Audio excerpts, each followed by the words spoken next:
এই যে হাসিনার কথায় বা হাসিনাকে কেন্দ্র করে ভারতের এই যে নাচানাচি, এই যে বাংলাদেশের বিরুদ্ধে অবস্থান, আপনি কিভাবে দেখেন এই বিষয়টা?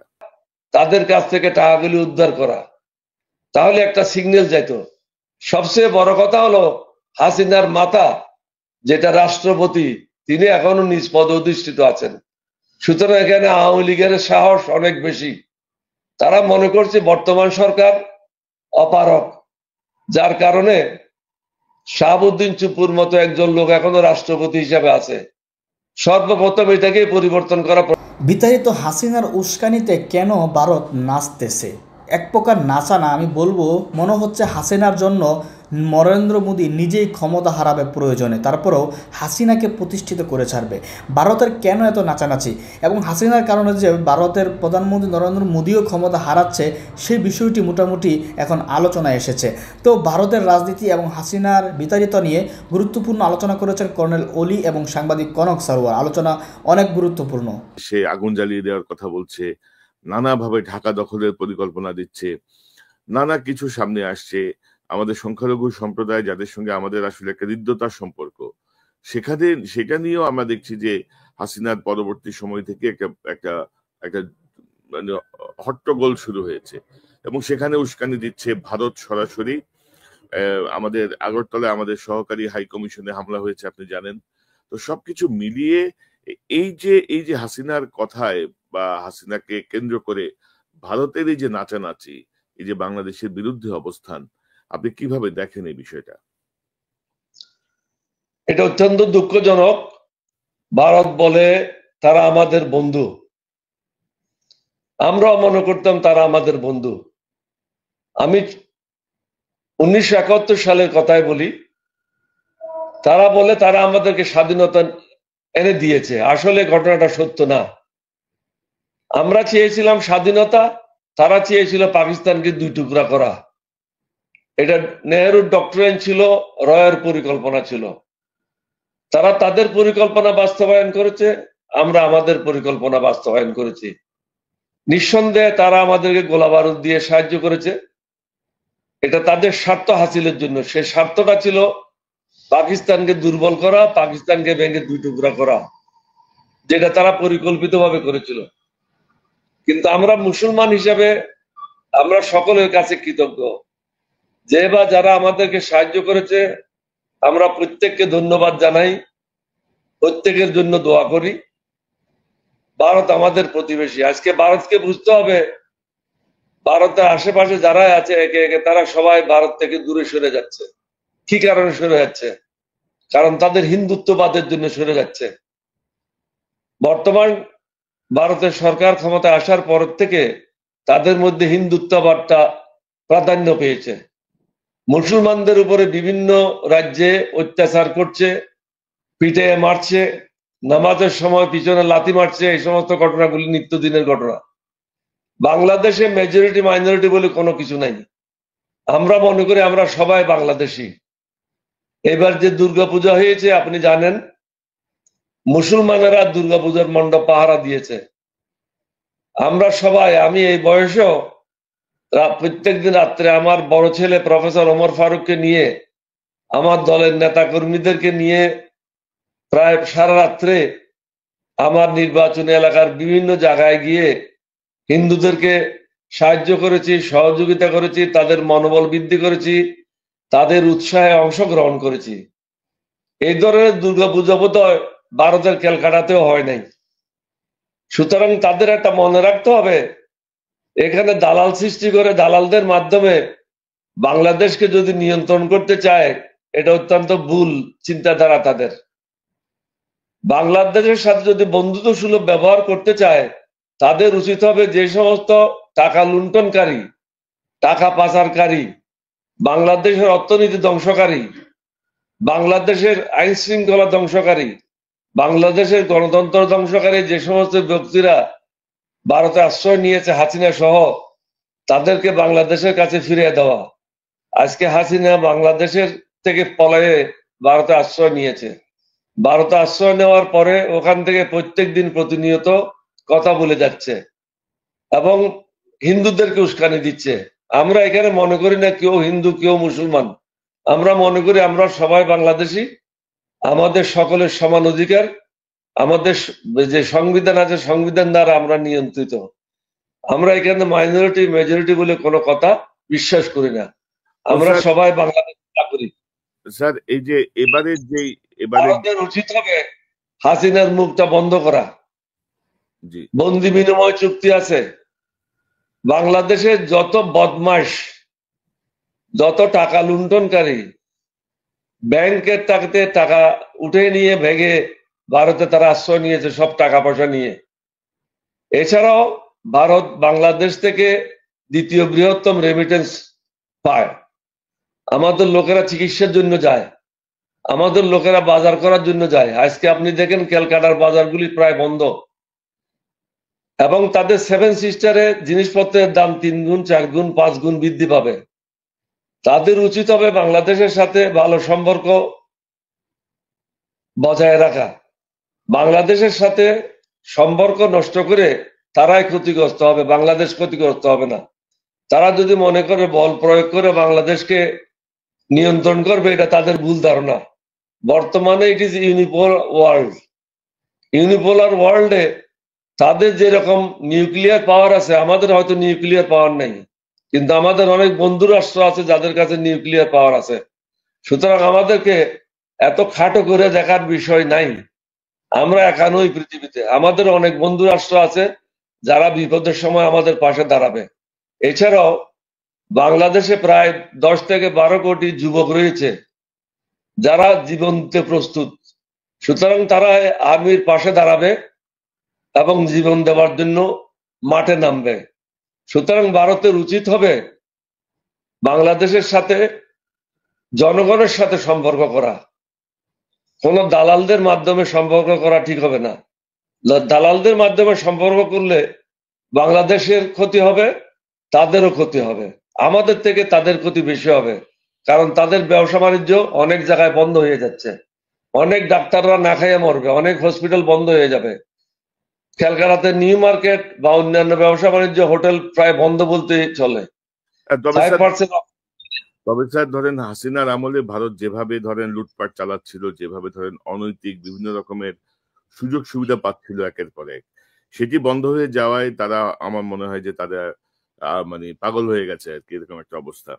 তো একটি প্রশ্ন করতে চাই যে ধরেন হিন্দুরা কিন্তু আওয়ামী লীগের দ্বারা কিন্তু অনেক বেশি মাত্রায় কিন্তু নির্যাতিত বিভিন্ন সময়, এবং হিন্দু নেতারা, এই যে হিন্দু বৌদ্ধ খ্রিস্টান ঐক্য পরিষদ, তাদের 2টা কনভেনশনে তারা দাবি করেছিল আওয়ামী লীগের সময় যে আওয়ামী লীগের নেতারা কিভাবে তাদের বাড়িঘর দখল করেছে বা সবকিছু। তো এই যে হিন্দুদেরকে যে ব্যবহার করে আওয়ামী লীগ, এটি কি হিন্দুরা বুঝতে পারে না? হিন্দু নেতারা কোথায়? চিটাগং বেস কিন্তু অনেক হিন্দু নেতা আছেন। এবং এবারের ঘটনাটা চট্টগ্রাম থেকে শুরু হলো কেন? আপনার এলাকার, আপনার জেলা, আপনার এলাকা থেকেই আসলে মূলত আমরা একটা অস্থিরতা তৈরির চেষ্টা দেখলাম। এটা কারণ কি? চট্টগ্রামকে কেন বেছে নেওয়া হলো? এটা হাসিনা বিভিন্ন জায়গায় বিভিন্ন জায়গা থেকে করছে। সর্বপ্রথম যে সমস্যাটা হয়েছিল সেটা গোপালগঞ্জে হয়েছিল, তারপরে ঢাকা সাভার থেকে, ঢাকা বিশ্ববিদ্যালয় এলাকা থেকে হয়েছিল। তৃতীয় দফায় শুরু করেছে তারা চট্টগ্রামে। তারা যে এক জায়গায় নির্দিষ্ট করে রয়েছে এটা ঠিক না। তারা এক এক সময় এক এক জায়গা বেছে নিচ্ছে এবং দেশে অশান্তি সৃষ্টি করার জন্য চেষ্টা করছে। ভারতের উচিত হবে বাংলাদেশের বিরুদ্ধে যে বক্তব্য তারা দিচ্ছে ইউটিউবেরা, এটা বন্ধ করে দেওয়া। দুই দেশের মধ্যে যে সমস্যা আছে আলাপ আলোচনার মধ্যে সেটা সমাধান করা যায়। বাংলাদেশকে যদি তারা তাদের অঙ্গরাজ্য হিসেবে মনে করে, সেটা ভুল ধারণা। বাংলাদেশ একটি স্বাধীন সার্বভৌম দেশ। আমরাই ঠিক করব বাংলাদেশ কিভাবে চলবে, বাংলাদেশ কোন পথে যাবে। তারা যে বাংলাদেশ থেকে সুবিধা পাচ্ছে, এই সুবিধা বন্ধ হয়ে যাবে। কারণ বাংলাদেশের জনগণ যদি জাতীয়তাবাদে উদ্বুদ্ধ হয়ে, দেশপ্রেমে উদ্বুদ্ধ হয়ে ভারতে চিকিৎসা করার জন্য না যায়, ব্যবসা বাণিজ্যের জন্য যদি ভারতে না যায়, তাহলে ভারতের কি অবস্থা হবে? দ্বিতীয় বৃহত্তম রেমিটেন্সের দেশ থেকে শূন্য পাবে। কারণ পেঁয়াজের জন্য বা চাউলের জন্য ভারতের উপর নির্ভরশীল আমরা নই। বরং এই সমস্ত জিনিসগুলো বন্ধ হলে বাংলাদেশের চাষারা উপকৃত হবে, বাংলাদেশের চাষারা বেশি দাম পাবে এবং আমাদের লোকজন এগুলি উৎপাদন বৃদ্ধি করবে। নতুন নতুন দেশ তারা তালাশ করে আমাদের যে সমস্যাগুলি আছে সেগুলি মেটানোর জন্য উদ্যোগ নেবে। ভারত যদি মনে করে তাদের ছাড়া আমরা চলতে পারবো না, এটা তাদের ভুল ধারণা। তো এখন স্যার উদ্ভূত পরিস্থিতিতে অন্তর্বর্তীকালীন সরকারের প্রধান ডক্টর ইউনূসের নেতৃত্বে একটি জাতীয় ঐক্যের ডাক দেওয়া হয়েছে। তো জাতীয় ঐক্যটা আসলে আপনি কিভাবে দেখছেন, বা এখন সম্মিলিতভাবে এটি মোকাবেলা করা, যে বাংলাদেশকে হাসিনা যে পর্যায়ে ভারতের কাছে নিয়ে গিয়েছিল সেখান থেকে বের হয়ে আসার জন্য জাতীয় ঐক্যটা আমরা কিভাবে কাজে লাগাবো, বা জাতীয় ঐক্যের বিষয়টা আপনি কি ভাবছেন, কিভাবে দেখছেন? ডক্টর ইউনূস সাহেব একটা উদ্যোগ নিয়েছেন। তিনি রাজনৈতিক দলের সদস্যদেরকে আমন্ত্রণ জানিয়েছিলেন এবং যারা ওখানে উপস্থিত ছিল তারা সমস্বরে কথা বলেছে। বাংলাদেশের স্বাধীনতা সার্বভৌমত্ব অক্ষুণ্ণ রাখার জন্য যে কোনো ত্যাগ স্বীকারে তারা বদ্ধপরিকর। আমরাও পৃথকভাবে প্রেস কনফারেন্স করে এলডিপির পক্ষ থেকে আমরা আমাদের মতামত ব্যক্ত করেছি যে বাংলাদেশকে হাসিনার সময় যেভাবে একটা স্টেট হিসেবে ডিল করেছিল সেভাবে ডিল করাটা ঠিক হবে না। পরের দিন ইসলামিক ঐক্যজোট, ইসলামিক দলগুলি, হিন্দু পরিষদের দলগুলি সবাইকে ডাকা হয়েছিল। সবাই সমস্বরে একটা কথাই বলেছে যে বাংলাদেশের স্বাধীনতা সার্বভৌমত্বের ব্যাপারে আমরা কারোর সাথে আপোষ করব না, আমরাই ঠিক করব আমাদের দেশ কিভাবে চলবে, কোন পথে চলবে। আমরা কারো উপর নির্ভরশীল না, আল্লাহর উপর নির্ভরশীল। এখন আমাদের আমাদের স্টেপগুলো আমরা কি নিতে পারি? আমাদের জনগণ বিভিন্ন জায়গায় আপনারা দেখছেন তারা মিছিল মিটিং করে, আজকে সামরিক বাহিনীর প্রাক্তন সদস্যরাও একটা মিছিল করেছে। জি, এই সমস্ত গুলির কারণ হচ্ছে সবাই জাতীয় ঐক্য আছে, জাতি দৃঢ়ভাবে বর্তমান অন্তর্বর্তীকালীন সরকারের পিছনে দাঁড়িয়ে আছে, এই জিনিসগুলি ডেমনস্ট্রেট করছে। ভারতের মধ্যে ইদানিং কয়েকজন ইউটিউবার তারা অত্যন্ত গঠনমূলক বক্তব্য রাখছে। এর ফলে দুই দেশের মধ্যে যে টেনশন, এই টেনশনগুলি কমার জন্য একটা সুযোগ সৃষ্টি করে দিয়েছে। ভারত সরকারের উচিত অন্যান্য ইউটিউবারদেরকেও ব্রিফ করা যে দুই দেশের মধ্যে টেনশন সৃষ্টি করে কোনো লাভ হবে না, ভারতেই ক্ষতিগ্রস্ত হবে।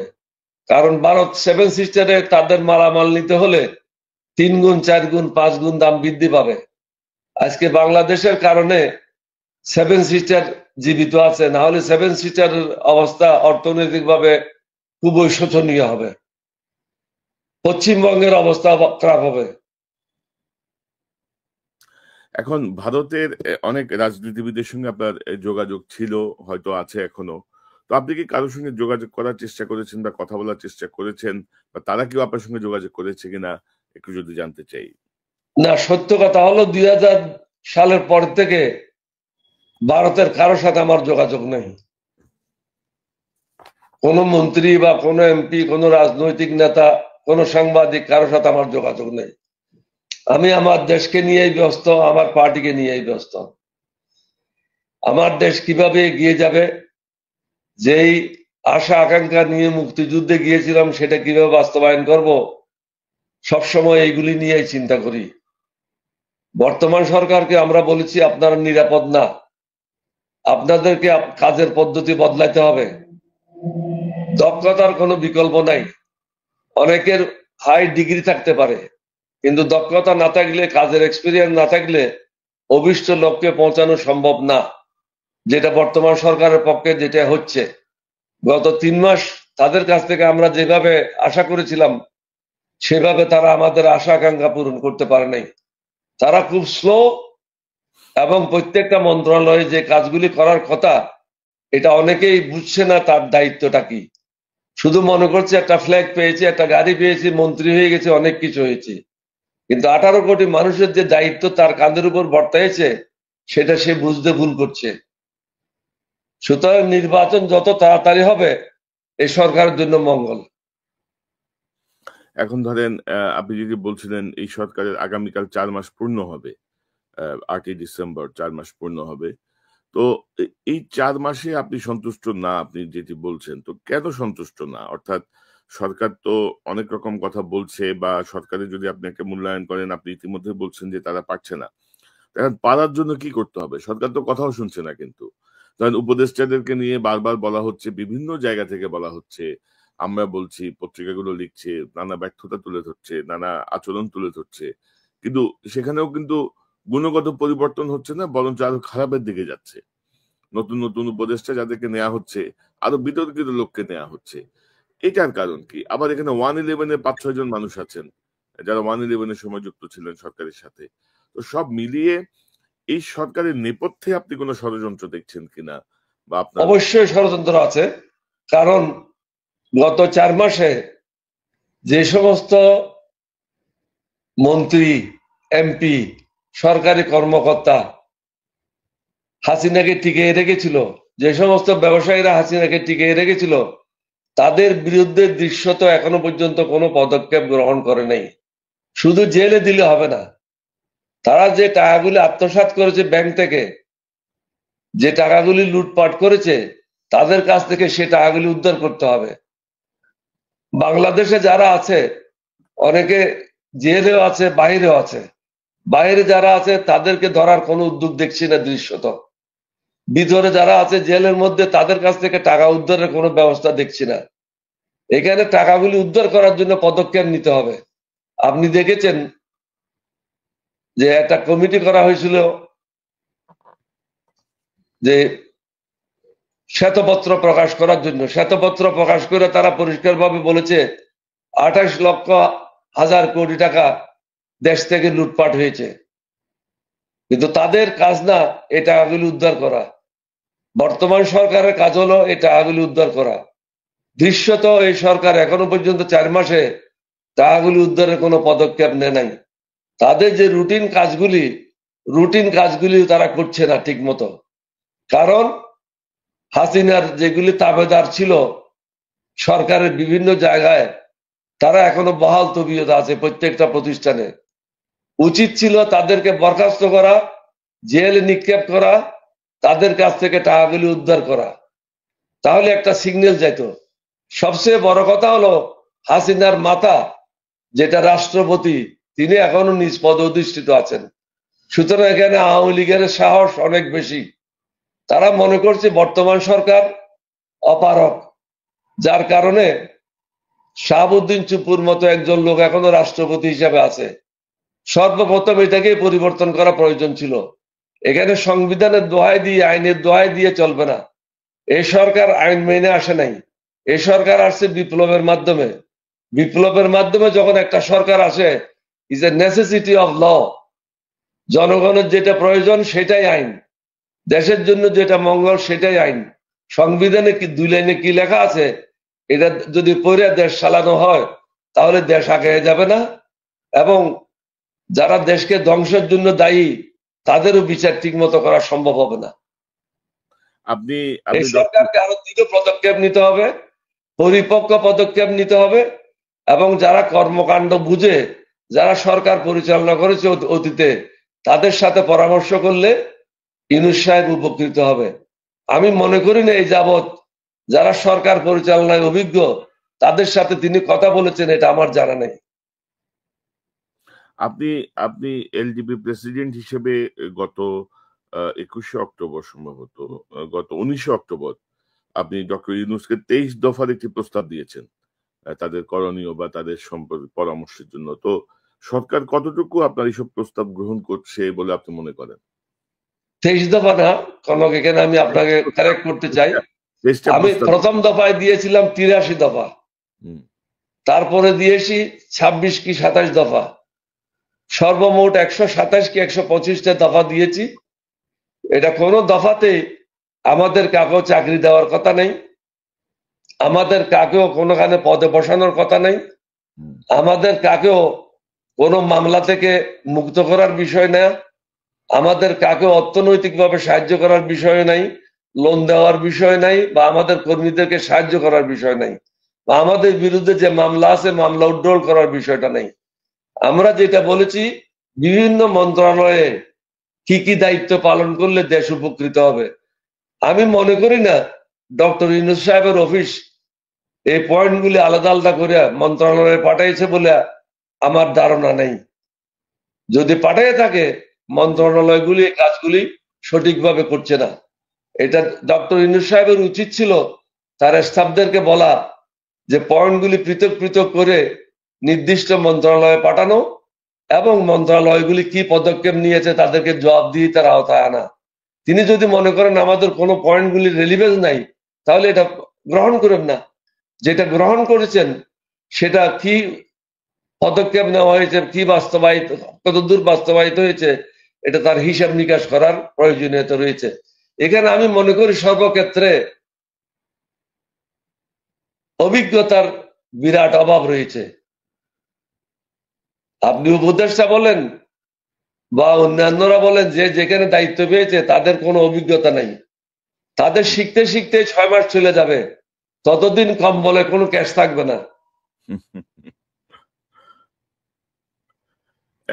এখন ধরেন স্যার, আরেকটা বিষয় যেটা আমি জানতে চাচ্ছি, যে উপদেষ্টারা একটা ধারণা দেওয়ার চেষ্টা করছেন বিভিন্ন সময়, আমরা যেটা দেখছি, যারই গত 15 বছরে যেই জঞ্জাল, এই জঞ্জাল এত সহজে সরানো সম্ভব না, অনেক সময় লাগবে, এই লাগবে। তা আপনি কি মনে করেন যে 4 মাসে তাদের মানে যে কাজের যে মূল্যায়ন, সেই মূল্যায়নে তারা কি আসলে বুঝতে পারছে যে তাদের মানে কি জঞ্জাল তারা সরাইতে পারছে এ পর্যন্ত, বা এটা এত কঠিন কেন মনে হচ্ছে?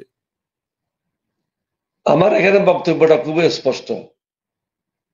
আপনারা যদি না পারেন এই জঞ্জাল সরানোর, তাহলে আপনারা কেন দায়িত্ব নিলেন?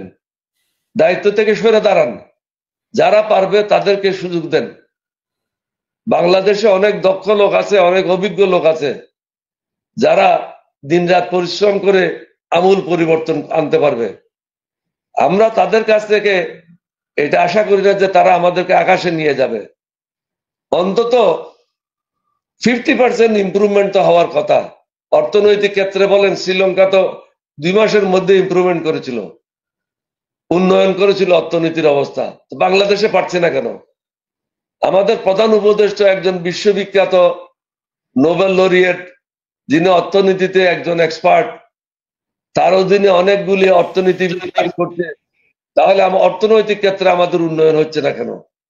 বৈদেশিক সম্পর্কের ক্ষেত্রে আমরা কেন দৃঢ় মনোবল দেখাচ্ছি না? ভারতের সাথে কেন আমরা এত হাঁচুমাচু করছি? আমাদেরকে বলতে হবে এটা একটা স্বাধীন রাষ্ট্র, আমরা কারো তাবেদার হিসেবে কাজ করব না, ভালো বন্ধু হিসেবে কাজ করব। ভারতের উচিত হবে তাদেরকেও বন্ধু সুলভ ব্যবহার করা। আমাদের যা প্রয়োজন, তাদের কাছে যদি স্পেয়ার থাকে তারা আমাদেরকে দেবে। আমাদের কাছ থেকে যেটা প্রয়োজন, আমাদের প্রয়োজন নেই, সেটা আমরা তাদেরকে দেব। কিন্তু আমাদের প্রয়োজন আছে, তারা আমাদের থেকে সেটা নিয়ে যেতে চায়, এটা তো হবে না। বাংলাদেশের বুকের উপর দিয়ে হিন্দুস্তানের মিলিটারি 7 স্টেটে যাবে, এটা তো আমাদের স্বাধীনতা সার্বভৌমত্বের বিপরীতে কাজ হবে। এটা তো আমরা অ্যালাউ করতে পারি না। ব্যবসা বাণিজ্য এই না আমি নিজকে বিক্রি করে দেব, নিজের দেশকে বিক্রি করে দেব। এই সরকারকে আরো দৃঢ়ভাবে এগিয়ে যেতে হবে, তাহলে বিপদ আসন্ন।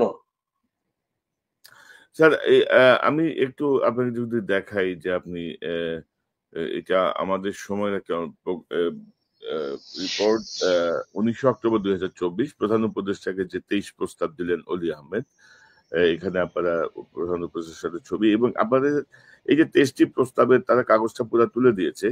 তো এখানে একটা গুরুত্বপূর্ণ পয়েন্ট, আপনি 1 নাম্বার পয়েন্টে একটা গুরুত্বপূর্ণ কথা আপনারা লিখেছেন, সেটি হচ্ছে আবেগের পরিবর্তে বাস্তবতার আলোকে সিদ্ধান্ত নিন। তো আপনার কাছে আবেগের পরিবর্তে বাস্তবতা, আপনাকে কেন মনে হচ্ছিল যে আপনাদের দলের কেন মনে হচ্ছে যে এই সরকার আবেগের মধ্যে কাজ করতেছে বা বাস্তবতার আলোকে সিদ্ধান্ত নিচ্ছে না? আমি এখনো মনে করি তারা আমাদের ছেলে মেয়েদের আবেগকে কাজে লাগাচ্ছে, তাদের নিজের বিবেককে কাজে লাগাচ্ছে না। দৃশ্যত কোনো পদক্ষেপ নেয় নাই যেটাতে আওয়ামী লীগ ভয় পায় বা আওয়ামী লীগের নেতা কর্মীরা ভয় পায়। এখন আমার কথা হলো, পাসপোর্টটা বন্ধ করতে 15 দিন সময় লাগলো কেন? মন্ত্রী শপথ নেওয়ার পরেই তো অফিসে গিয়ে বলা উচিত ছিল এখন থেকে যাদের কাছে রেড পাসপোর্ট আছে বা যে সমস্ত রেড পাসপোর্টধারী গ্রিন পাসপোর্ট আছে এগুলি বাতিল বলে গণ্য করা হোক এবং সমস্ত এয়ারপোর্ট, রেলওয়ে স্টেশন, স্থলবন্দরগুলি বন্ধ করে দেওয়া হোক। বিনা অনুমতিতে আওয়ামী লীগের কোন সদস্যদেরকে বাংলাদেশ ত্যাগ করতে দেওয়া হবে না। আজকে আওয়ামী লীগের প্রায় 80% সদস্য ভারতে আশ্রয় নিয়েছে। তাহলে ভারত আমাদের কিভাবে বন্ধু হলো? ভারত যদি আমাদের বন্ধু হয় দেশদ্রোহীদের কিভাবে আশ্রয় দিল? ভারতকে তো বন্ধু স্বরূপ ব্যবহার করতে হবে। কথাবার্তায় সীমাবদ্ধ রেখে মিষ্টি মিষ্টি কথা বললে তো হবে না। তাদের আচার আচরণ, তাদের অ্যাকশন, এটা প্রমাণ করতে হবে তারা সত্যিকার অর্থে বাংলাদেশের জনগণের বন্ধু। তারা এতদিন 15 বছর পর্যন্ত হাসিনাকে পালছে, এর আগে শেখ মুজিবকে পালছে। এতে তো ভারতের কোনো উপকার হয় নাই। ভারত ক্ষতিগ্রস্ত হয়েছে। ভারত একে একে সব প্রতিবেশীকে হারিয়েছে এবং সর্বশেষ বাংলাদেশকে হারাচ্ছে। ভারতকে তাদের পথ সঠিক যেটা নির্ধারণ করতে হবে। আমাদের সাথে বৈরী মনোভাব নিয়ে কোনো তারা উপকৃত হবে না। তাদের পেঁয়াজ এবং চাউল ছাড়া বাংলাদেশ ভালোভাবেই চলবে। তাদের পেঁয়াজ এবং চাউলের উপর আমরা নির্ভরশীল না। ভারতে অনেক লম্বা লম্বা ইউটিউবাররা কথা বলছে এটা লাগবে, এটা লাগবে, ওটা লাগবে। আমরা আল্লাহর উপর নির্ভরশীল, আল্লাহ রসুলের উপর নির্ভরশীল। আল্লাহ আমাদেরকে ফার্টাইল ল্যান্ড দিয়েছে, আমরা আমাদের জনগণের জন্য যা লাগবে সেটা আমরা উৎপাদন করব। জাপান যদি আমাদের থেকে 5-6 গুণ বৃদ্ধি উৎপাদন করতে পারে, আমরা 2 গুণ বা 3 গুণ বেশি উৎপাদন কেন করতে পারবো না? এটা কোনো জটিল বিষয় না। স্যার, ইতিমধ্যে একটা দাবি উঠেছিল যে আওয়ামী লীগকে নিষিদ্ধ করার, ছাত্রলীগকে নিষিদ্ধ করা হয়েছে, আওয়ামী লীগকে নিষিদ্ধ করার দাবি উঠেছিল। বিভিন্ন রাজনৈতিক দল, শীর্ষ রাজনৈতিক দলগুলো তার সঙ্গে দ্বিমত পোষণ করেছে। আপনার দলের অবস্থান কি বা আপনার ব্যক্তি অবস্থান কি? আপনি নিশ্চয়ই জানেন, আমরা সর্বপ্রথম 8 তারিখে যেদিন নোবেল লরিয়েট ইউনূস সাহেব শপথ নেবেন সেদিন আমাদের অফিসে পূর্ব নির্ধারিত একটা প্রেস কনফারেন্স ছিল 11:30টার সময়। আমরা সর্বপ্রথম আওয়ামী লীগকে ব্যান করার জন্য প্রস্তাব উত্থাপন করেছিলাম।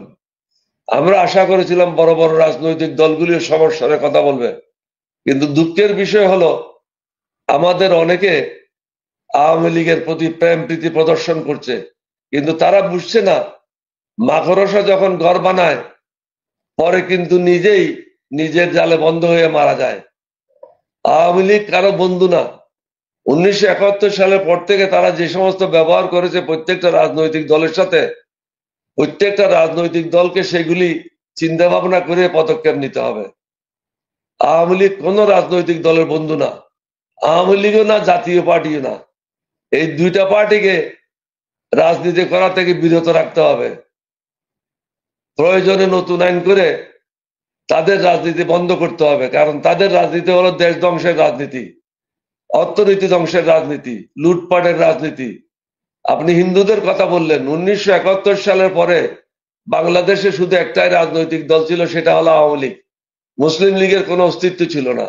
সুতরাং হিন্দুদের ঘর বাড়ি কারা দখল করেছে? আওয়ামী লীগ দখল করেছে। হিন্দুদের সম্পত্তি কে দখল করেছে? আওয়ামী লীগ করেছে। তাদের ব্যবসা প্রতিষ্ঠান কে দখল করেছে? আওয়ামী লীগ করেছে। তাদের মা বোনের উপর কে আক্রমণ করেছে? আওয়ামী লীগ করেছে। বস্তুত শহীদ রাষ্ট্রপতি জিয়াউর রহমানের সময় 1976 সালে সর্বপ্রথম তাদের দুর্গাপূজা মণ্ডপে তৎকালীন বিডিআর কে এমপ্লয় করা হয় এবং তাদের নিরাপত্তা নিশ্চিত করা হয়। এর আগে কিন্তু তারা নির্বিঘ্নে দুর্গাপূজাগুলি করতে পারে নাই। আওয়ামী লীগের ছেলেরা তাদের মেয়েদের উপর আক্রমণ করেছে, তাদের মেয়েদেরকে নির্যাতন করেছে বিভিন্নভাবে। হিন্দুদেরকে এটা বুঝতে হবে আওয়ামী লীগ তাদের বন্ধু না। আজকে হারে হারে টের পাচ্ছে, দেশের মূল্য বৃদ্ধি যখন হয় হিন্দুদের জন্য কোনো আলাদা দাম হয় না, সবাইকে একই দামে কিনতে হয়। সুতরাং তাদেরকেও বুঝতে হবে বাংলাদেশের আইন মেনে বাংলাদেশের নাগরিক হিসাবে তাদেরকেও সমতালে রাজনীতিতে অংশগ্রহণ করে সমান অধিকার তাদের জন্য নিশ্চিত করতে হবে। তো ধরেন স্যার, এই যে আপনিও নির্বাচনী রোডম্যাপের কথা বলছিলেন। তো আপনি কি মনে করেন নির্বাচনী রোডম্যাপটা আসলে কেমন হওয়া উচিত? কতদিনের মধ্যে আপনারা নির্বাচন চান? এর মধ্যে আপনি জানেন যে ১১টা সংস্কারের কমিটি হয়েছে। এর মধ্যে সংবিধান সংস্কার আছে, প্রশাসন আছে, পুলিশ আছে, বিচার বিভাগ আছে। তো স্টুডেন্ট যারা আছেন সমন্বয়ক বা একটা অংশ বলছেন যে সংস্কারের পরে নির্বাচন। এখন এই সংস্কারের বিষয়টাকে আপনি কিভাবে দেখেন? বা নির্বাচনী যে রোডম্যাপ আপনি চাচ্ছেন সেই জায়গাটা আপনার প্রত্যাশা কি? সংস্কার সম্বন্ধে বলি, প্রথমে প্রধান উপদেষ্টা মহোদয়কে আমি পরামর্শ দিয়েছিলাম, যাদেরকে আপনি সংস্কারের দায়িত্ব দিয়েছেন তাদেরকে বলেন তাদের মেম্বারদেরকে সাথে নিয়ে প্রথমে একটা ফর্মুলেট করবে কি কি সংস্কার তারা করতে চায়। এরপরে ছোট আকারে যে সমস্ত বড় বড় বড় এক্সপার্টরা আছে ঢাকাতে, তাদেরকে নিয়ে বসে তারা যে জিনিসগুলি ঠিক করেছে সেইগুলি ঠিক আছে কিনা বা আরো কিছু সংস্কার প্রয়োজন কিনা সেটা নির্ণয় করতে হবে। এটা ফাইনাল করার পরে তৃতীয় পর্যায়ে আমরা বলেছিলাম সমগ্র বাংলাদেশ থেকে যারা এক্সপার্ট আছে তাদের মাধ্যমে প্রত্যেকটা কমিটি কর্মশালা করবে, কর্মশালা করে তাদের খসড়াটা চূড়ান্ত করবে। খসড়াটা চূড়ান্ত করার পর রাজনৈতিক দলগুলির সাথে বসবে, অথবা রাজনৈতিক দলগুলিকে এগুলি লিখিতভাবে দেবে। দেওয়ার পর রাজনৈতিক দলগুলির কাছ থেকে লিখিতভাবে মন্তব্য চাইবে। প্রধান উপদেষ্টা মহোদয় বলেছিলেন এটাই তিনি করবেন, কিন্তু মাঠে এসে দেখলাম এটার উল্টা হচ্ছে। যে সমস্ত কমিটিগুলি গঠন করা হয়েছে তারা কিন্তু আমাদের কাছে চিঠি লিখছে আপনারা কি কি সংস্কার চান। অর্থাৎ প্রধান উপদেষ্টা যেটা রাজি হয়েছিল, আমরা যে পরামর্শ দিয়েছিলাম এর ধারে কাছেও নাই। সময় ক্ষেপণ করছে, সবাই মনে করছে অনির্দিষ্টকালের জন্য তারা কমিটির সভাপতি থেকে যাবেন, মেম্বার থেকে যাবেন, আর আমরা এখানে বসে বসে ডোল বাজাবো। এটা তো হয় না।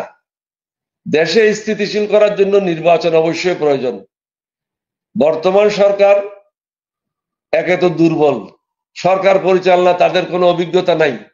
চুপ্পুকে সরাইয়া অভিজ্ঞ লোকদেরকে বসায়ে এটা যদি সমন্বয় করতো তাহলে ইউনূস সাহেবের হাত শক্তিশালী হতো। সেটাও তিনি করছেন না। যে সমস্ত ব্যক্তিরা অভিজ্ঞ, মন্ত্রণালয় চালানোর মতো ক্ষমতা রাখে, এই ধরনের ব্যক্তিকেও তারা সম্পৃক্ত করে নাই। দুর্বল কিছু বৃদ্ধ লোকদেরকে তারা সম্পৃক্ত করেছে, যাদের না অভিজ্ঞতা আছে, যাদের না কর্ম পরিচালনা করার ক্ষমতা আছে, তাদেরকে অফিসাররা মানতেছে না। কারণ হাসিনার অফিসাররা এখনো প্রথম, দ্বিতীয়, তৃতীয় সারিতে ওরাই বসে আছে। সচিবালয়ে যান, আপনি স্থবিরতা বিরাজ করছে, দুর্নীতি এখনো কমে নাই। আমি গতকাল বা পরশু একটা প্রেস কনফারেন্স করেছি, আপনাকেও পাঠিয়েছিলাম।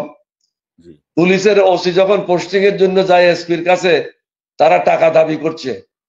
আগের সমান টাকা দাবি করছে না, হয়তো 1/3 টাকা দাবি করছে বা 1/4 টাকা দাবি করছে, কিন্তু টাকা ছাড়া কোনো কাজ হচ্ছে না।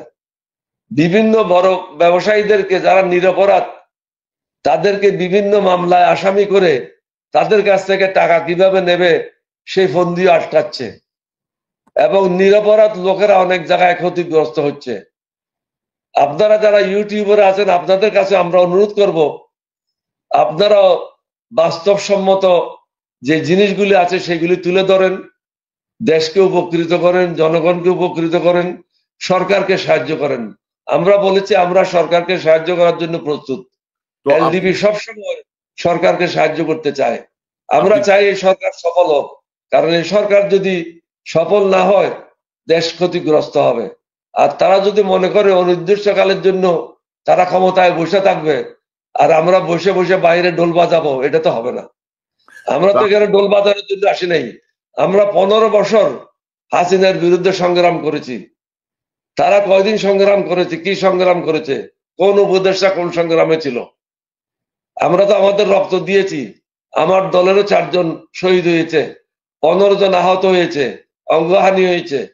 এরকম ভাবে প্রত্যেকটা রাজনৈতিক দল বিভিন্ন ভাবে ক্ষতিগ্রস্ত হয়েছে। সুতরাং বর্তমান সরকারকে বুঝতে হবে তারা কতদিন সময় নেবেন। তাদেরকে একটা ফোরকাস্ট দিতে হবে যে আমাদের আরো 6 মাস লাগবে বা 9 মাস লাগবে।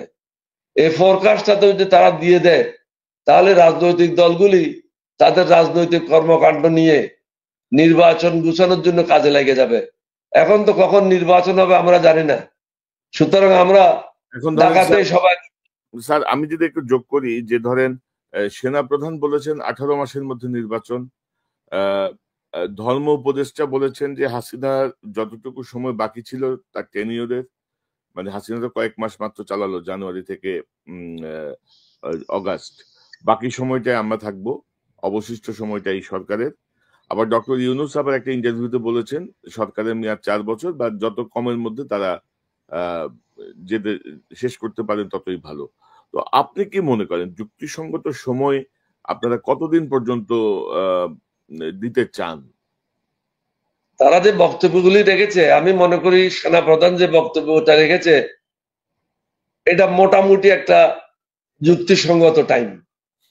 বাকিরা যে টাইমটা রেখেছে তারা তো ক্ষমতা উপভোগ করতে চায়, তারা তো সংস্কার চাচ্ছে না, তারা তো নির্বাচিত রাজনৈতিক দলকে ক্ষমতা হস্তান্তর করতে চাচ্ছে না। তাহলে তারা 4 বছর আর 3 বছরের কথা বলতো না। ক্ষমতা মজা পেয়ে গেছে, হঠাৎ ফ্ল্যাগ পেয়ে গেছে, গাড়ি বাড়ি পেয়ে গেছে, মনে হচ্ছে এখন রাজার রাজপুত্র সেজে গেছে। আসলে ব্যাপারটা সেটা না। রাজনৈতিক দলগুলি 6 মাস পরের থেকে রাস্তায় নামবে, তখন পালানোর রাস্তাও পাবে না। সুতরাং যত দ্রুত সম্ভব তাদেরকে একটা ফোরকাস্ট দিতে হবে। তারা যদি মনে করে বাহিরও সামলাবে, ঘরও সামলাবে, শেষ পর্যন্ত আমও যাবে, ছালাও যাবে, পালানোর রাস্তাও পাবে না। হাসিনা তো কোনো প্রকারে পালাই গেছিল, বাকিরা কিন্তু পালানোর জায়গাও পাবে না। রাজনৈতিক দলগুলি অনির্দিষ্টকালের জন্য অপেক্ষা করে বসে থাকবে না, এটা তাদেরকে বুঝতে হবে। তো এই বর্তমান পরিস্থিতিতে প্রধান দল বিএনপি এবং জামাত এই বা অন্যান্য যে দলগুলো আছে তাদের ভূমিকাকে আপনি কিভাবে মূল্যায়ন করেন? বিএনপির পদক্ষেপগুলো বা জামাতের পদক্ষেপগুলো আপনারা কিভাবে দেখেন? আপনাদের সঙ্গে কোনো সমন্বয় হচ্ছে কিনা, নাকি সবাই একলা চলরে, বা রাজনৈতিকভাবে তারা যে সিদ্ধান্তগুলো নিচ্ছেন বা যে বক্তব্যগুলো সামনে আসছে, আপনি এটাকে কিভাবে দেখেন? সত্য কথা হলো সবাই নিজ নিজ উদ্যোগে বক্তব্যগুলো রাখছে, রাজনৈতিক দলগুলির মধ্যে কোনো সমন্বয় নাই। আমি এই প্রস্তাবটা কিন্তু প্রেস কনফারেন্সের মাধ্যমে বলেছিলাম যে সব রাজনৈতিক দলগুলি একসাথে বসে আমরা কি চাই, দেশের জন্য কোনটা মঙ্গল, এই জিনিসটা আমাদেরকে ঠিক করতে হবে। তাহলে সবাই সম্মিলিতভাবে আমাদের দাবি দাওয়াগুলি অন্তর্বর্তীকালীন সরকারের কাছে আমরা তুলে ধরবো। তাহলে আমাদের দাবির মধ্যে একটা যুক্তিকতা থাকবে। এখন কিন্তু একলা চলরে, যার যার পথে সেই চলছে, আমাদের মধ্যে কোনো সমন্বয় নাই। শুধু ভারতের ব্যাপারটা নিয়ে সবাই একসাথে বসেছিল, আর আমরা বসতে পারি নাই যে কোনো কারণে হোক, সরকারের ভুলের জন্য। জি, এলডিপি হলো বাংলাদেশের 1 নম্বর নিবন্ধিত রাজনৈতিক দল, সুতরাং আমাদের নামটা 1 নম্বরে থাকা উচিত ছিল। তালিকায় কিন্তু আমাদের নাম ছিল না, যার জন্য আমরা ফিরে আসছিলাম। এটাই ছিল আসল বিষয়। আমাদের জন্য চেয়ার ছিল না, আমরা ভিতরে গিয়েছি, এটা মোদাও ঠিক না। এটা কেউ কেউ অতি উৎসাহী লোকেরা মিথ্যা কথা বলেছে। আমরা বিল্ডিং এর ভিতরে যাই নাই, আমরা বাইরে যখন আমাদেরকে বলা হলো তালিকাতে আপনাদের নাম নাই, তখন আমরা ওখানে আর সময় ক্ষেপণ না করে চলে আসছি, কোনো সিন ক্রিয়েট করতে চাই নাই। এলডিপি হলো বাংলাদেশের 1 নম্বর নিবন্ধিত রাজনৈতিক দল, সুতরাং আমাদের নাম দেওয়ার পরেই তো বাকি লোকদের নাম দেবে। যদি এক উপদেষ্টারা এই নামগুলি রেডি করতে না পারে, তাহলে সে তার মন্ত্রণালয় চালাবে কি করে? 20টা বা 30টা রাজনৈতিক দল যদি না চিনে, তারা বাংলাদেশের 18 কোটি লোককে কিভাবে চিনবে? না, আমি জানি যে আপনাকে একজন উপদেষ্টা আপনাদেরকে টেলিফোন করে দাওয়াত দিয়েছিলেন, কিন্তু ওই যে সমন্বয়হীনতা, এই যে অনভিজ্ঞতা বা এই সবকিছু মিলিয়ে একটা একটা বিব্রতকর একটা পরিস্থিতি তৈরি হচ্ছে।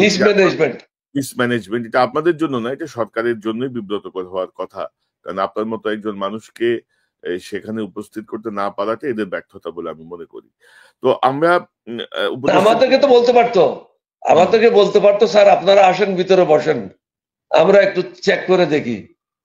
কিন্তু সেই সৌজন্যতা যারা দায়িত্বে ছিল তারা দেখায় নাই। ডক্টর ইউনূসের উচিত ছিল যারা আমাদেরকে ফিরিয়ে দিয়েছে তাদেরকে বরখাস্ত করা, তিনি তো সেটা করে নাই।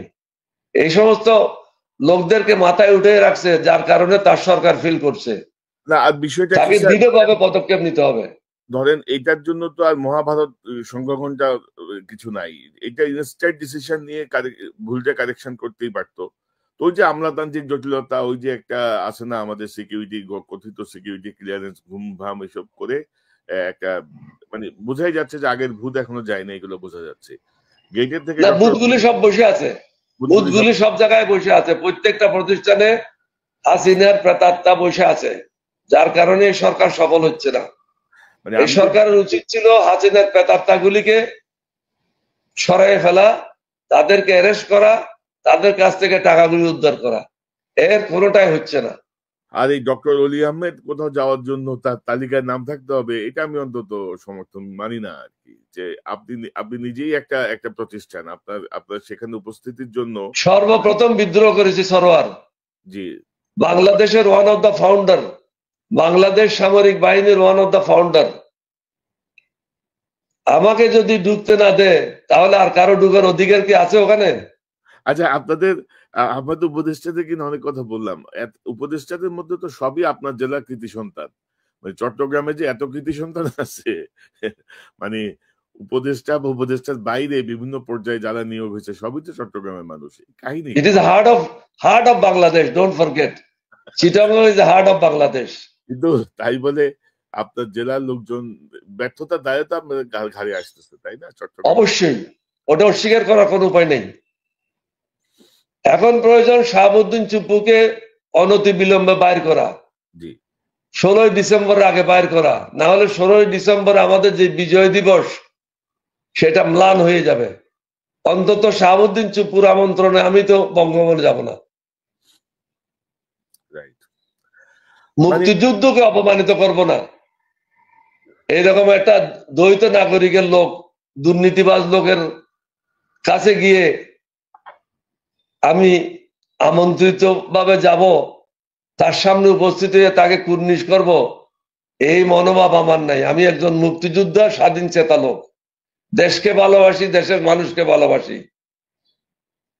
মানে আল্লাহর উপর। শাহাবুদ্দিন চুপ্পুর যে দুর্নীতির ইতিহাস বা তার পরিবারের যে দুর্নীতির ইতিহাস, তাতে তার বিচার হওয়া উচিত। সেটি না হয়ে তাকে এখনো হাসিনার প্রতি তার যে আনুগত্য, পা ছুঁয়ে সালাম করার যে বক্তব্য তিনি দিয়েছেন, এরপরে তাকে রেখে এটা নিরাপদও না। কিন্তু রাষ্ট্রপতির কিন্তু অনেক ক্ষমতা। নিরাপদ তো নাই, বরং আওয়ামী লীগেরা যারা লুকিয়েছিল আমাদের রাজনৈতিক দলের কিছু কর্মকাণ্ড এবং শাহাবুদ্দিন চুপ্পুর কারণে তারা উৎসাহিত ফিল করছে। কারণ তারা মনে করছে সরকার দুর্বল, না হলে শাহাবুদ্দিন চুপ্পুকে সরাচ্ছে না কেন? অর্থাৎ আওয়ামী লীগকে সিগন্যাল দিচ্ছে, তোমরা শাহাবুদ্দিন চুপ্পুকে রাখছি, তোমরাও ঘর থেকে বাইরে হও। ওইটাই এখন দেখা যাক স্যার, আমরা হোপ ফর দ্য বেস্ট, আমরা আশা করতে চাই যে ভালো কিছু ঘটবে। আপনাকে আজকে আলোচনায় অংশ নেওয়ার জন্য স্যার আপনাকে ধন্যবাদ। তবে বর্তমান যে একটি জটিল সময় আমরা অতিক্রম করছি, আপনি জানেন যে একদিন পরে ভারতে পররাষ্ট্র সচিব আসবেন। সে পররাষ্ট্র সচিবের সাথে আমাদের বক্তব্যটা বা আমাদের ভূমিকাটা কি হওয়া উচিত, আপনি এটা কি বলতে পারেন, একটা অ্যাডভাইস দিতে পারেন কোনো? আমি বলবো ভারতকে কঠিন ভাষায় বলতে হবে যে আমাদের আভ্যন্তরীণ ব্যাপারে কোনো হস্তক্ষেপ করবেন না, আমাদের নাগরিকের নিরাপত্তার দায়িত্ব আমাদের। তোমরা যদি মনে করো কোনো জায়গায় বিঘ্নিত হচ্ছে, ইউনাইটেড নেশনস আছে, ইউনাইটেড নেশনস আমাদের বিরুদ্ধে অভিযোগ করো। আমাদের যারা নাগরিক আছে তাদের দায়িত্ব আমরা সম্পূর্ণভাবে নিয়েছি, আগামীতেও ইনশাল্লাহ আমরা নেব। ভারতের উচিত এখানে নাক না গলানো, সমতার ভিত্তিতে সমস্যাগুলি সমাধান করা, বন্ধু সুলভ ব্যবহার করা। এখানে মাতবরি করা সাজবে না, মাতবরি করা সম্ভব না। কারণ তাদের যে তাবেদার ছিল, তাদের যে দালাল ছিল হাসিনা এবং আওয়ামী লীগ, তারা নিশ্চিহ্ন হয়ে গেছে। তাদের পক্ষে বাংলাদেশে অদূর ভবিষ্যতে সংগঠিত হওয়া সম্ভব না। এখানে রাজনৈতিক দলগুলির ভূমিকা খুবই গুরুত্বপূর্ণ। বিএনপিকে, জামাতকে এবং অন্যান্য ধর্মীয় রাজনৈতিক দলগুলিকে আওয়ামী লীগের ব্যাপারে কঠিন মনোভাব নিয়ে এগিয়ে যেতে হবে। কারণ আলটিমেটলি এলডিপি ক্ষতিগ্রস্ত হবে না, বিএনপি ক্ষতিগ্রস্ত হবে, জামাত ক্ষতিগ্রস্ত হবে আওয়ামী লীগের হাতে। সুতরাং তাদেরকেও বুঝতে হবে আওয়ামী লীগ তাদের বন্ধু না, তাদের শত্রু। আওয়ামী লীগের হাতে সবচেয়ে বেশি নির্যাতিত হয়েছে জামায়াত এবং বিএনপি। সুতরাং তাদের উচিত আমাদের সাথে স্বর মিলিয়ে বলা যে আওয়ামী লীগকে ব্যান করতে হবে এবং তাদের রাজনীতি করার অধিকার নাই। এরশাদও হিন্দুস্তানে দালালি করেছে, সুতরাং এরশাদের দলকেও ব্যান করতে হবে। এবং স্যার ওই যে খুব সম্ভবত আইয়ুব খানের পলিসি ছিল সকলের সঙ্গে বন্ধুত্ব, কারোর সঙ্গে শত্রুতা নয়, যেটা শেখ মুজিবের নামে তার মেয়ে চালাইছে এতদিন, যা তার আব্বা নাকি বলতো এই কথা। তো আমার মনে হয় যে এখন আমাদের পররাষ্ট্র নীতিতে একটা পরিবর্তন আসা দরকার, যে বন্ধুর সঙ্গে বন্ধুত্ব, শত্রুর সঙ্গে শত্রুতা। এটা আসলে আইয়ুব খানের না, এটা হলো নন অ্যালাইন কনফারেন্স যেটা হয়েছিল। নন অ্যালাইন কনফারেন্সে এটা প্রথম একটা থিওরি ছিল দ্যাট সকলের সাথে বন্ধুত্ব, কারোর সাথে বিরোধ নয়। কিন্তু কেউ আপনাকে লাথি দেবে আর আপনি তাকে সালাম করবেন, এটা তো হবে না, হবে না। রাইট, টিট ফর ট্যাট হবে। কেউ যদি মনে করে আমরা দুর্বল, আমাদের কাছে নিউক্লিয়ার পাওয়ার নাই, এটা তাদের ভুল ধারণা। আমাদের কাছে নাই, আমাদের বন্ধুদের কাছে নিউক্লিয়ার পাওয়ার আছে, যারা আমাদের পাশে দাঁড়াবে। সুতরাং বাংলাদেশের সাথে পাঙ্গা নেওয়াটা ঠিক হবে না। জি, ডক্টর কর্নেল অলি আহমেদ বীর বিক্রম, আপনাকে অসংখ্য ধন্যবাদ আপনার মূল্যবান পরামর্শের জন্য, আলোচনার জন্য। নিশ্চয়ই আমরা নিকট ভবিষ্যতে আবার আপনাকে পাবো, দেশের বিভিন্ন বিষয় নিয়ে আমরা কথা বলবো, দর্শকদেরকে আমরা জানাবো। আপনাকে অসংখ্য ধন্যবাদ। কনক, আপনাকেও ধন্যবাদ। এতক্ষণ যারা আমাদের বক্তব্য শুনছেন তাদের সবাইকে আন্তরিক ধন্যবাদ জানাচ্ছি, সালাম জানাচ্ছি। আমি জানি অনেকে আমাকে গালি দেবে, এতে কোনো অসুবিধা নেই। প্রত্যেকের মতামত তারা দেবে, এটাই আমি আশা করি। তবে সকলে আবেগে না গিয়ে তাদের বিবেক ব্যবহার করে আমাদের সমালোচনা করলে আমরাও উপকৃত হব। আমরাও আমাদের ভুল কোথায় সেটা জানবো এবং ভবিষ্যতে সেটা শোধরানোর চেষ্টা করব। ধন্যবাদ। জি, ধন্যবাদ। দর্শক, এতক্ষণ আপনারা শুনছিলেন ডক্টর কর্নেল অলি আহমেদ বীর বিক্রম এর বক্তব্য, যিনি বাংলাদেশের যে অভ্যুদয়, সেই অভ্যুদয়ের সূচনা থেকেই যিনি অত্যন্ত গুরুত্বপূর্ণ ভূমিকা রেখেছেন, জীবন বাজি রেখে। আজকে 53 বছর পরে এসে প্রধান উপদেষ্টার কার্যালয়ের তালিকায় নাম না থাকায় তাকে ফিরে যেতে হয় বৈঠকের গেট থেকে। এটি আমাদের জন্য লজ্জাজনক একটি বিষয়। অলি আহমেদের মতো বীর সৈনিক যারা এই দেশের জন্য জীবন বাজি রেখে সর্বোচ্চ ঝুঁকি নিয়ে 1971 সালের 25শে মার্চ থেকেই যারা ভূমিকা রেখেছিলেন, তাদের প্রতি এক ধরনের অবমাননা। এবং ডক্টর অলি আহমেদ কিছু গুরুত্বপূর্ণ কথা বলেছেন। আবেগ থেকে বের হয়ে এসে বাস্তবতার আলোকে সিদ্ধান্ত নিতে হবে। উপদেষ্টা পরিষদের যে কার্যক্রম, তাতে তিনি সন্তুষ্ট নন এবং নির্বাচনের ব্যাপারে একটি রোডম্যাপ, একটি সুনির্দিষ্ট ঘোষণা তিনি প্রত্যাশা করেন। এবং তিনি মনে করছেন যে সংস্কার এবং নানাভাবে সরকার হয়তো সময় ক্ষেপণ করার একটি চেষ্টা করছে। আর সর্বশেষ, আগামী 9 তারিখে ভারতের পররাষ্ট্র সচিব আসছেন।